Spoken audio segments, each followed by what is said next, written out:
Hey there, fellow travelers. Welcome to the Tolkien Road, episode 313. So, the first season of The Rings of Power is behind us. And for a lot of us, including me and Greta, it was pretty disappointing. So, in this episode, I'm going to explore how I would have approached telling the story of the Second Age. Before we get started, I'd like to give a double up air five to our patrons. Get those hands up there, folks. 3, 2, 1. Whoopsh. Nice. Special thanks to this episode's executive producers, John R., Kaitlyn of Tea with Tolkien, Jacob Lockham, John H., Scotchy Bobo, and Eru27. Eru27, thank you. You are a new patron and a new executive producer. Very much appreciate you. And a shout out to our other new patron, Samuel B. Samuel, thank you very much. Thank you very much for your support. Thank you to all of our patrons. Become a patron by visiting patreon.com/TolkienRoad. Your financial support helps the Tolkien Road to keep on evering on and land you some cool perks along the way. Learn more at patreon.com/TolkienRoad. YouTube, hit that like button. Don't forget to subscribe and let us know what's on your mind in the comments below. Okay, so what did you guys think of The Rings of Power? For me, the key problem with The Rings of Power was the decision to drastically compress the timeline of the Second Age. If you have paid any attention to this channel, if this is not the first time hearing my thoughts on it, then you're probably aware that this is something when I caught wind of this at the earlier part of this year, back in like February, when the Vanity Fair article came out. It took my kind of expectations for this show from, pretty excited, pretty high, down, pretty low. I was just like, ooh, that is a very bad mistake. That is a very bad thing to be doing for the overall aesthetic of the show. After all, one of the things that makes Tolkien's Legendarium so magnificent is its broad and vast history. It contributes to that thing called verisimilitude, the sensation of stepping into an imaginary world that feels utterly real. For Tolkien, this was a very important quality as well. In reacting to a film treatment of The Lord of the Rings in 1958, he wrote, "I fail to see why the time scheme should be deliberately contracted. It is already rather packed in the original, the main action occurring between September 22nd and March 25th of the following year. The many impossibilities and absurdities which further hurrying produces might, I suppose, be unobserved by an uncritical viewer, but I do not see why they should be unnecessarily introduced. Time must naturally be left vaguer in a picture than in a book, but I cannot see why definite time statements contrary to the book and to probability should be made." So, Tolkien has some latitude in there. Sure, he understands that, like, this is a different medium in which, the story is being told, but why make these definite time statements that violate what I put down? And that's really what we're getting at here, right?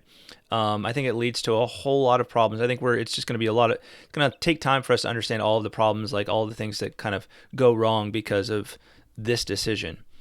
If you combine this with the many other statements that he made regarding the film treatment, as well as his own theory of fantasy as found in On Fairy Stories, it's clear that compressing the timeline is not something Tolkien would have consented to. Now, you may be asking, what kinds of problems did this lead to? Here's some that I can think of. Timeline compressions and the general willingness to cut corners and modify as needed leads to Celebrimbor being alive at the same time as Miriel and Pharazôn, which is just, they're not anywhere close to coinciding in the Legendarium. It's kind of like, if you go to like the Star Wars Legendarium or something like that, you've got like some ancient Sith Lord existing at the same time as Darth Vader or something like that, right? Or, you just take our own history. It's like, well, what if you had, I made this point a while back, what if you had King David and like Joe Biden coexisting as heads of state at the same time, right? That would just be like, that wouldn't make any sense in our own history, right? It would just like two completely different eras of history. And so you get Celebrimbor being alive at the same time as Miriel and Pharazôn and Elendil. You also have Sauron not returning until the time of Miriel and Pharazôn, when in fact he was building up his power early in the Second Age, much earlier in the Second Age, right? So like it, I get the desire, like, to want to have Sauron like kind of be this reveal at the end of the first season, but it's just not how it happened, you know? So it was disappointing to see. It also leads to hurried pacing. I just felt like the show was very hurried. Even within the compressed timeline, nothing feels particularly deep about this world. There isn't that sense of startling vastness that one would hope for. In particular, the scenes at sea, man, they were really disappointing. I just like, what in the world? Like, I could not wrap, like, I was just utterly disappointed by the scenes where Galadriel is like adrift at sea, and it just like, it felt like they were on, it felt like the Truman Show. Honestly, like, it felt like, Galadriel was like, you know, in that, if you've seen the Truman Show, you know what I'm talking about, right? Where it's like, everything is like taking place within this large studio, right? And Truman is the one guy that doesn't know that this show is about him. It didn't feel like it was existing in a real world, but it was existing on a soundstage. Numenor was not that impressive. Like I was, man, Numenor should be like, whoa, this is like, in terms of ancient kingdoms, this is like the end all be all of like ancient kingdoms, right? Especially if you're talking about it well into its history. Just nothing impressive about it. There was no Amandil, right, who is the father of Elendil and actually plays a not insignificant role in Akallabeth. He does something actually kind of cool, which harkens back to Eärendil, and I don't think we're ever going to see any of that. Elendil was made a petty lord rather than the heir of the largest minority party. And, you know, the bottom line for me, as Treebeard would say, things were too hasty. The stories of Middle-earth need to breathe and get under your skin. They are just as contemplative as they are action-oriented, if not more contemplative. And again, you know, you may be like, oh, come on, man, how is that going to work for TV? And it's like, but you could make the greatest show ever, right? And, you know, kind of do the things. Like, how many times do they talk about great art? And it's like, they did something that people said you couldn't do, but they pulled it off, right? Like, this was what I think. I thought that was what was going to happen. It's like, yeah, people will show up for a show about like Middle Earth, right? I get it. So slap that label on there and then tell the story, right? Now, I understand their concerns, and I do think they actually could have done it in a much better way, and that's what I'm going to get into. I mean, adapting a 3,000-year timeline, I'll admit it, even a 100-year timeline to a TV framework presents a number of major narrative challenges. I totally get it. So I'm going to offer some thoughts on how they could have told the massive saga of the Second Age over the course of 5 seasons, and I think done it in a much better way that really served the Legendarium and didn't violate the timeline in these sort of egregious ways. You know, if we take as kind of like our rule, it can't be boring, I get it. Okay, it's TV, it can't be boring. There's a lot of money invested in this, and it just has to not be boring. So, okay, fine. One of the early media pieces included a line from one of the showrunners to the effect that they had to compress the timeline because it's not a documentary, bro. Okay, that's like a red herring. No one wants a documentary. Like, no, there are no Tolkien fans, zero Tolkien fans that said, well, I really hope they'll make a documentary out of this. I just thought that was like, I found that statement stupefying. How do these guys not know that there's more than one way to tell a story? And here's the key. It's all about the telling. It's all about the telling. So, I do agree that there are 3 main threads to this story, and I think they actually got those right. The Rings of Power, the Rise of Sauron, and the Fall of Numenor. Those are the 3 key things that happen in the Third Age, and they more or less correspond to what Tolkien said were the 3 themes of the Second Age. What he spoke about as the 3 key themes of the Second Age in the Waldman letter. So they got that right in theory. The problem is, instead of saying how did Tolkien relate these things, they just kind of jumbled it all together. They're like, okay, here are the beats. We're going to put these all together and we're going to make our show out of that, right? Like the kind of like beat style storytelling. Man, it's like they needed to have a step in between, like, here's the text and then, hey, TV writers, you do your thing, right? They should have had a step somewhere in between that's like, okay, how do we flesh out the story that Tolkien was telling and you know, really kind of like weave in all these threads without violating the timeline, right? Because that is a very challenging thing. But again, I don't have much sympathy because you had all this money to do it. You had like massive budget to do these things, and you couldn't pay somebody enough money to do that.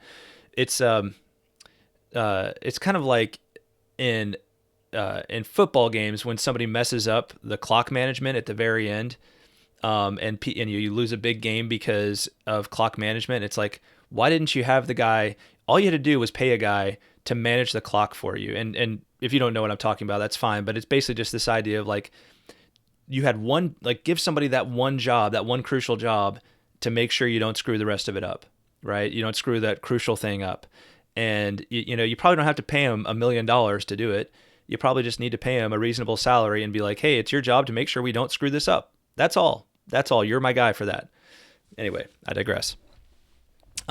I also agree that the main plot line would have taken place during the last generation of Numenor. The characters of Miriel, Elendil, Pharazôn, and Isildur should be main characters for most of the show's run. So I agree with them, kind of highlighting that last generation of Numenor and making them the focal point of the plot line that runs through all 5 seasons. Now, but that's kind of where it stops with the things that I agree with. So let me kind of map this out for you. Here's I think how I would have approached this. And again, you give me more time. You pay me to be that guy, and I'll probably mess with this quite a bit more and have it much more fleshed out. At the end of the day, this is not a full-time job for me, so I can't spend all the time in the world thinking about these things. But I'm confident that you could have at least kind of done it in this way and enfolded in a lot of other threads of the vast history of the Second Age. So, Season 1. Season 1 is all about Ar-Pharazôn seizing the scepter, right? That's an event that takes place in the year 3255 of the Second Age. You can kind of have that be kind of the main intrigue of the season. And again, this is going to be kind of like, as I lay this out, it's kind of Numenorian focused, but you're weaving in things about like the elves, matters about Sauron, all kinds of other intrigue. So you can weave in all these other things. You can make up things like they did with the Harfoots and and the Southlanders and all these kinds of. There's other threads that the writers could have been free to weave in along with this, but it's like, here's the main thrust of the legend, right? This is the main thing because Tolkien said these were the main things. So Season 1, Ar-Pharazôn seizes the scepter. That happens in 3255. So there's events leading up to that. Season 2.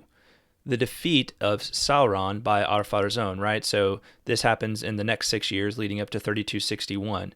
Okay, so Ar-Pharazôn, he seizes the scepter in Season 1. Season 2, he defeats Sauron, right? At Mordor, right? Sauron comes out like begging for mercy, right? And you're just like, whoa, like mind blown. That's Sauron and Ar-Pharazôn. Like that shows just how powerful the Numenorians were. Season 3 is really the downfall, right? It's the downfall of Numenor. So it is that period of time in which Ar-Pharazôn creates.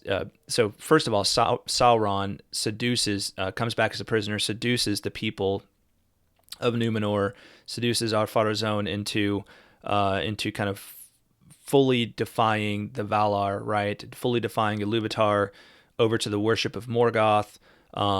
And over to like this sacrifice of the faithful, right? The human sacrifice of the faithful. So really kind of brutal season, which is, like think about shows like that's kind of where things start getting really, really brutal, right? In these types of shows. And at the same time, we see him, Ar-Pharazôn, creating this fleet and then going and assailing the Undying Land. I mean, think about that, right? There's the visuals of that. I'm sure well, I don't know. I've said I'm sure about a lot of things.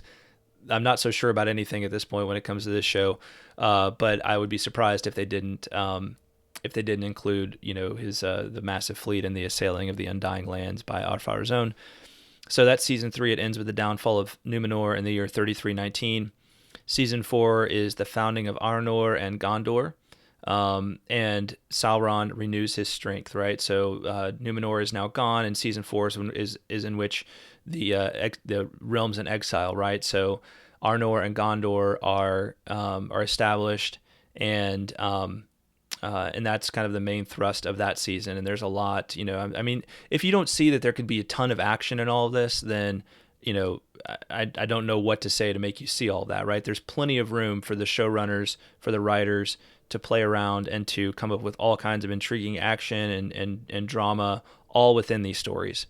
And then last of all, season 5, The Last Alliance of Men and Elves, 34:30 through 34:41, which really ends it all. And you probably end the show. Maybe the show ends a couple years into the Third Age with Isildur's Isildur's folly, right? And I won't go into what that is. If you know Lord of the Rings, you know what Isildur's folly is. Okay, so now you may be wondering, like, what about all the other events of the Second Age that happened before this? Because all I did was basically cover the last generation, the last maybe, well, how much is that? That's like about 200 years of Númenórean history, which is a long period of time, to be sure. But what about all the events that happened before that? So we're not going to show anything about the Rings of Power, the creation of the Rings of Power, anything about Celebrimbor, anything about these other stories that happened in the Second Age. We're just going to leave those out. Is that the plan? Well, no. Again, it's all about the telling. All right. So basically, here's the idea. Ancient history and flashback episodes. Okay. So one aspect of Lord of the Rings that increases the sense of verisimilitude are the chapters and passages devoted to recounting ancient history. Think of The Shadow of the Past or The Council of Elrond. We learn so much about the context of the Fellowship's quest from these chapters that fills in the details and adds to the overall sense of enchantment. The idea that we're not just listening to someone spin a yarn, but that we are beholden to actual history.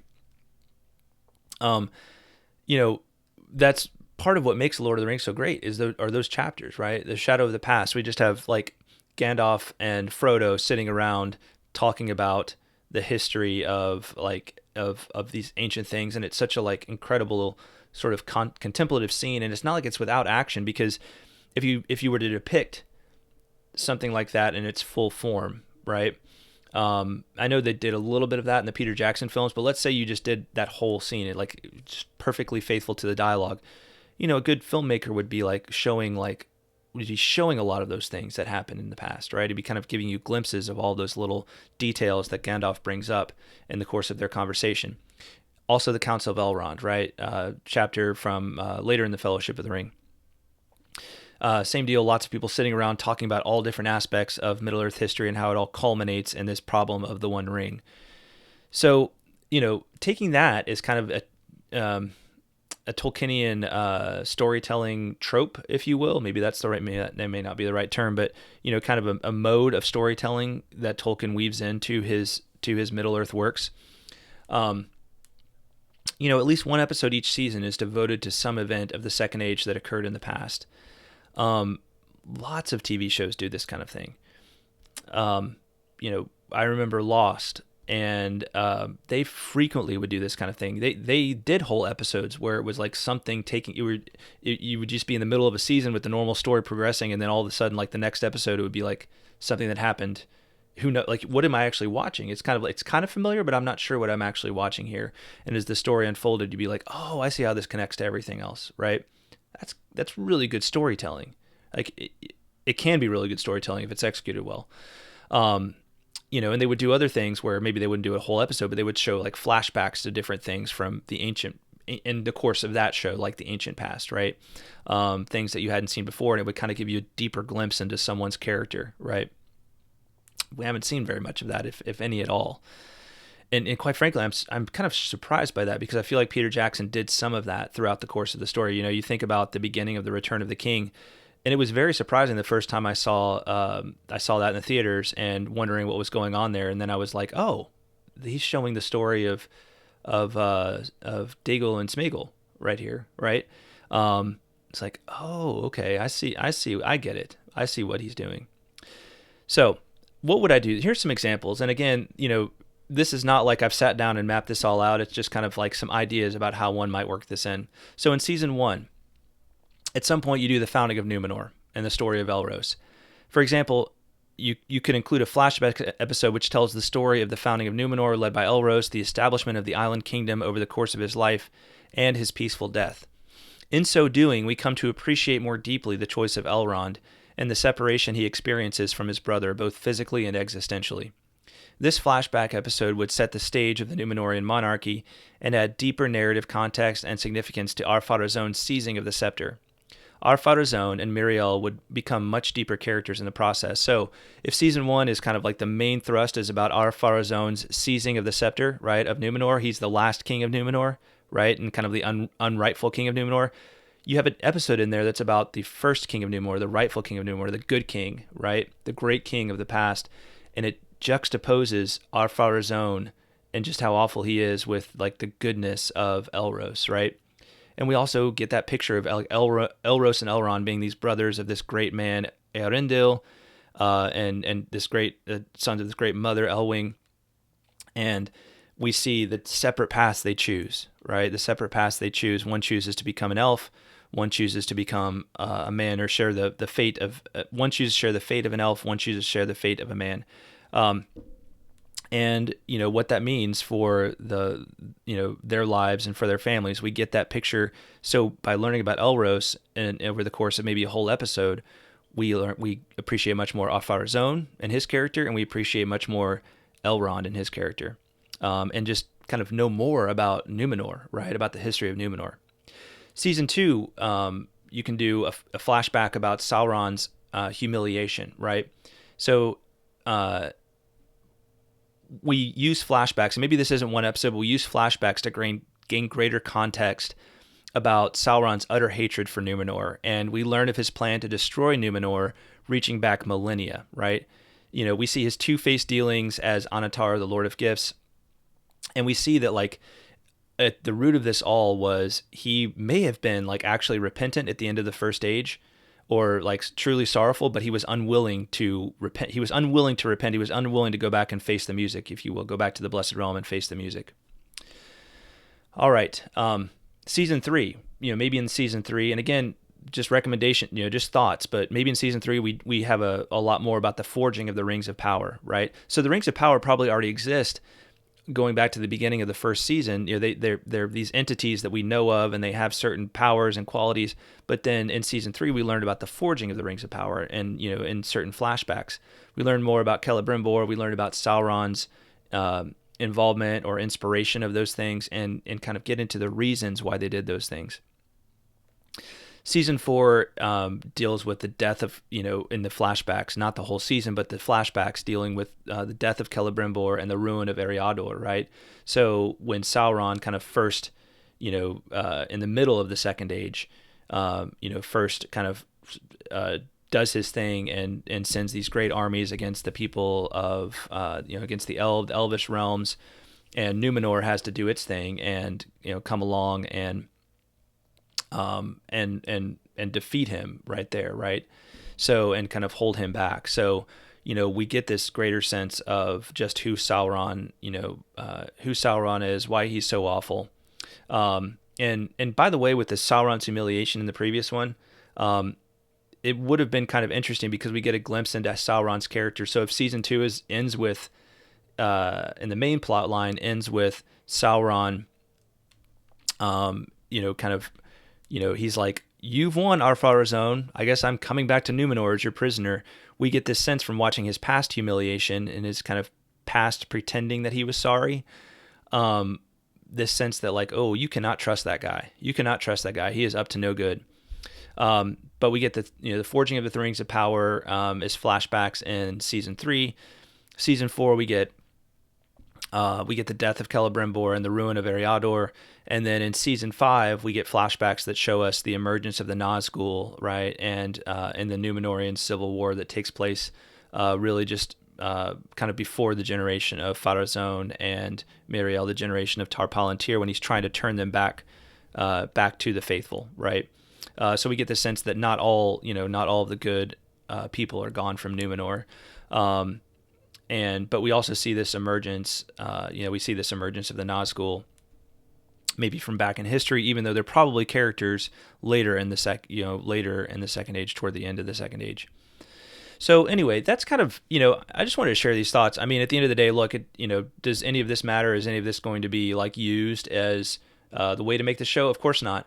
My point is just that I think it could have been done so much better, and I'm, quite frankly, I'm just disappointed by I would say the lack of narrative vision, the lack of narrative daring on the part of the people who made the show. It just seems like a show made from the boardroom, if you will. Hey, we need to make a show. It needs to like kind of be a lot like Peter Jackson's films, right? Which I love Peter Jackson's films because for what they were very original, right? Like they are the original thing, but then now it's just like, well, he was successful to that, so let's basically just kind of repeat all the things that he did, right? But they're not even doing it as well. They're not even doing it as well because I feel like Jackson still had a sense of like vastness and of pacing, and this show just feels like everything is super hurried. I mean, everything is just so easy. I cover this in the various episodes, but everywhere is just so easy to get to. There's no sense of like, long journeys. There's no sense of, crossing vast distances on the ocean. Everything is just so easy for the characters. And, at the end of the day, that just doesn't feel like very real. It just doesn't feel like a real world. So, anyway, I'm happy to hear your all's thoughts in the comments below. Please share them. Send me a note and share what you think. If you agree, that's great. If you disagree, let me know how. And let's keep the conversation going. At the very least, we can enjoy these kinds of things. I'd love to hear other people's ideas for how it could have been done better, quite honestly. So feel free to share those as well. All right, everybody. Well, that's going to be the end of this episode. Hey, don't forget to subscribe, rate, and review us on iTunes, the platform of your choice. That 5-star rating helps us to keep on evering on. And drop us a line wherever you can find us. All right.